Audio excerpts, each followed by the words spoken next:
ሰላም በድብቅ ስማቸውን ሳያነካኩ የንግድ ድርጅት የሚያቋቁሙ ግለሰቦች ያላቸውን ድርጅት በሚመለከት አዲስ እርምጃ እንደሚወሰድ ተገለጸ። በዚህ መልኩ ድርጅት ያላቸው ግለሰቦች ላይ መንግስት ማዕቀብ የሚጥልበትና ገደቦችን የሚያስቀምጥበት የንብረት ባለቤትነት ሕግ ወደ ስራ ሊገባ መሆኑን አውቀናል። ሕጉ ሙስና፣ ህገወጥ የገንዘብ ዝውውርና በህገወጥ መንገድ የተገኘ ገንዘብን ህጋዊ አስመስሎ የማቅረብ ወንጀሎችን ይከላከላል ቢባልም ግለሰቦችን ለማጥቃት ጥቅም ላይ ሊውል ይችላል የሚል ስጋትንም ፈጥሯል። በድብቅ ኩባንያ ከመሰረቱ ግለሰቦች ጋር የተያያዙ ዝርዝር መረጃዎችን አንድ በአንድ ወደ እናንተ እናደርሳለን። እስከ መጨረሻው አብራችሁን ቆዩ። በኢትዮጵያ ተመዝግበው ከሚንቀሳቀሱ ኩባንያዎች ጀርባ ያሉ ትክክለኛ ባለቤቶችን ወይም ቀጥተኛ ባልሆነ መንገድ የባለቤትነት ድርሻ የያዙ ወይም በንብረት የመጠቀምና ትርፍ የመጋራት መብት ያላቸውን ሰዎች ለመመዝገብ መታቀዱ ተሰማ። የምዝገባ ስርዓቱ ቀጥተኛ ባልሆነ መንገድ ወይም በሶስተኛ ወገን አማካኝነት የባለቤትነት ድርሻ ያላቸውን ወይም ከመጋረጃ ጀርባ ሆነው የኩባንያው የመጨረሻ ጥቅም ተጋሪ የሆኑ ሰዎችን ለይቶ ለማወቅ የሚያስችልና በዚህም እንደ ሙስና፣ ህገወጥ የገንዘብ ዝውውርና በህገወጥ መንገድ የተገኘ ገንዘብን ህጋዊ አስመስሎ የማቅረብ ወንጀሎችን ለመከላከል ያለመ ነው ተብሏል። የንግድና ቀጠናዊ ትስስር ሚኒስቴርን መዝገቡን የማቋቋምና የማስተዳደር ኃላፊነት የሚሰጠው ደንብ እየተዘጋጀ ያለው በወንጀል ድርጊት የተገኘ ገንዘብ ወይም ንብረት ህጋዊ አስመስሎ ማቅረብና ሽብርተኝነትን በገንዘብ መርዳትን ለመከላከልና ለመቆጣጠር የወጣ አዋጅ መሰረት እንደሆነ ምንጮች ተናግረዋል። አዋጁ በትርጓሜው ተጠቃሚ የሚሆነው ባለቤት ማለት ደንበኛን ወይም አንድን ሂሳብ በፍጹም ባለቤትነት የሚይዝ ወይም የሚቆጣጠር ግለሰብ፣ ግብይት በስሙ የሚካሄድለት ሰው ወይም አንድን በህግ የሰውነት መብት የተሰጠውን አካል ወይም ከህግ የመነጨ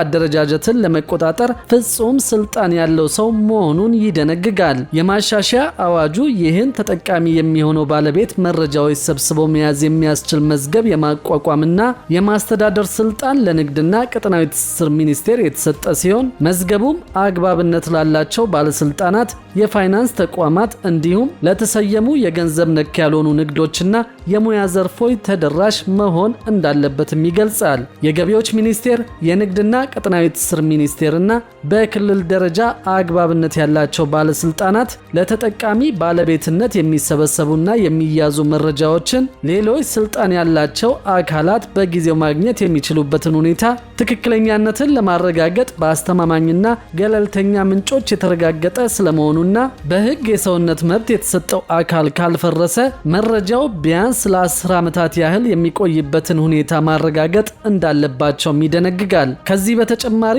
በህግ የሰውነት የተሰጣቸው አካል በሚቋቋሙበት ጊዜ በንግድና ቀጠናዊ ትስስር ሚኒስቴር የሚቋቋመውና የሚተዳደረው የተጠቃሚ ባለቤትነት መረጃን ለማዕከላዊ መዝገብ ቤት ማሳወቅ፣ በሂደት ማንኛውም ለውጥ በተደረገ ጊዜም ለውጡ ከተደረገበት ጊዜ ጀምሮ ባሉት 14 ቀናት ውስጥ ማሳወቅ እንዳለባቸውም በአዋጁ ላይ ተደንግጓል። ሚኒስቴሩና ሌሎች አግባብነት ያላቸው ባለስልጣናት መሰረታዊና የተጠቃሚ ባለቤትነት መስፈርቶች መሟላታቸውን ለማረጋገጥ የምርመራ ኦዲት የመስራት ተገቢ የማስፈጸሚያ እርምጃዎችን የመውሰድ ስልጣን እንዳላቸውም ተጠቅሷል። በአዋጁ ማሻሻያ መሰረት የተጠቃሚ ባለቤትነትን የሚመለከቱ የግልጽነት ግዴታዎችን ያለማክበር ሁኔታ ሲኖር ሚኒስቴሩ የገንዘብ ቅጣቶችንና በንግድ እንቅስቃሴዎች ላይ ደግሞ ገደቦችን ጨምሮ ማዕቀብ መጣል የሚችል ሲሆን የሚስጥራዊነት መርህ እንደተጠበቀ ሆኖ አግባብነት ያላቸው ባለስልጣናት የተጠቃሚ ባለቤትነት መረጃ ተደራሽነትን ለውጭ ሀገር ባለስልጣናት ለማመቻቸት የሚያስችሉ ዓለም አቀፍ የትብብር አሰራሮችን የማጠናከር ኃላፊነት እንዳለባቸውም ተገልጿል።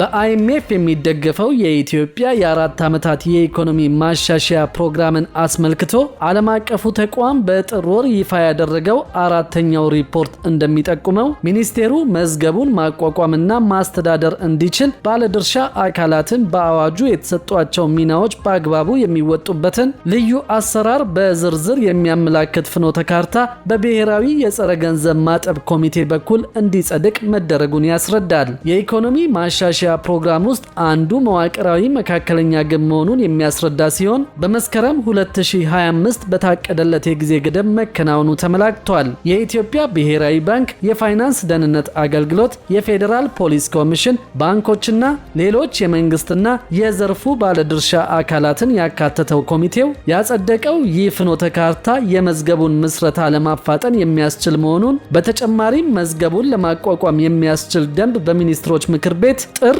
2026 መጨረሻ ድረስ ይጸድቃል ተብሎ እንደሚጠበቅም ሰነዱ ያትታል። የመዝገብ ምስረታው እንቅስቃሴ ኢትዮጵያ ከምስራቅና ከደቡብ አፍሪካ የጸረ ገንዘብ ማጠብ ቡድን ጋር ለሚደረግላት የጋራ ግምገማ እያደረገችው ያለችው ዝግጅት አካል መሆኑን፣ መዝገቡ መቋቋሙ በሀገር አቀፍ ደረጃ የተለዩ ዋና ዋና የፋይናንስ ስጋቶችን ለመቀነስ እንዲሁም ደግሞ ህገወጥ የሀብት ዝውውርን ለመቆጣጠር በሚደረገው ጥረት ውስጥ ከፍተኛ ሚና እንደሚኖረው የአይኤምኤፍ ሰነድ ያስረዳል። አይኤምኤፍ ከዚህ ጋር ተያይዞም በኢትዮጵያ ቀደም ሲል በነበሩ የጸረ ገንዘብ ማጠብ ህጎች ላይ የታዩ ክፍተቶችን ለመምላት ሰፊ ማሻሻያዎችን እያደረገች እንደምትገኝ ገልጾ በተለይም በዓለም አቀፉ ግብረ ኃይል የተሰጡ ምክረ ሀሳቦችን መሰረት በማድረግ በጥሬ ገንዘብ አዘዋዋሪዎች ቁጥጥር፣ በዲጂታል ንብረት አገልግሎት አቅራቢዎች አስተዳደር እንዲሁም በዓለም አቀፍ የህግ ትብብር ረገድ የነበሩ ድክመቶችን ለመቅረፍ የጸረ ገንዘብ ማጠብ ህጉ እንዲሻሻል መደረጉን ገልጿል።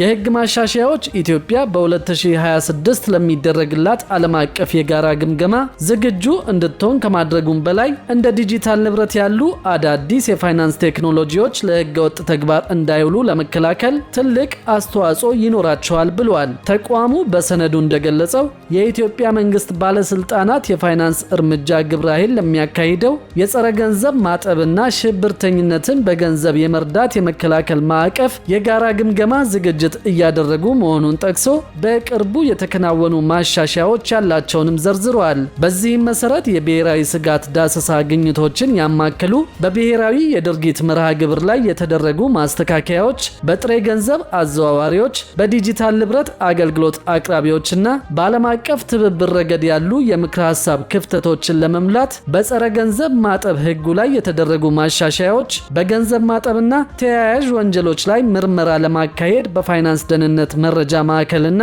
በህግ አስከባሪ አካላት የጋራ የምርመራ ቡድኖችን ማቋቋም እንደሚገኙበት ጠቅሷል። ከማሻሻያዎቹ መካከል በስጋት ላይ የተመሰረቱ የቁጥጥር ፍተሻዎች፣ የሪል ስቴት ዘርፉን ለመቆጣጠር የወጡ ህጎችና ከፋይናንስ ተቋማት ውጭ ለሆኑ የንግድ ዘርፎች የተደረጉ የግንዛቤ ማስጨበጫና የሙያ ድጋፎችም ተመላክተዋል። የብሔራዊ የጸረ ገንዘብ ማጠብ ኮሚቴ የተጠቃሚ ባለቤትነትን የሚያረጋግጥ መዝገብ ለማቋቋም የሚያስችል ፍኖተ ካርታ መጽደቁን፣ ይህ ፍኖተ ካርታ መዝገቡን በዓለም አቀፍ ደረጃ በተባበሩት መንግስታት ድርጅት የጸረ ሙስና ስምምነትና መስፈርቶች መሰረት ለማደራጀት የሚያስችሉ የህግ የተቋምና የአሰራር ማሻሻያዎችን ያካተተ እንደሆነና የጋራ ግምገማው በ2026 መጀመሪያ ላይ ይጀመራል ተብሎ እንደሚጠበቅም አይኤምኤፍ በሪፖርቱ ላይ አስታውቋል።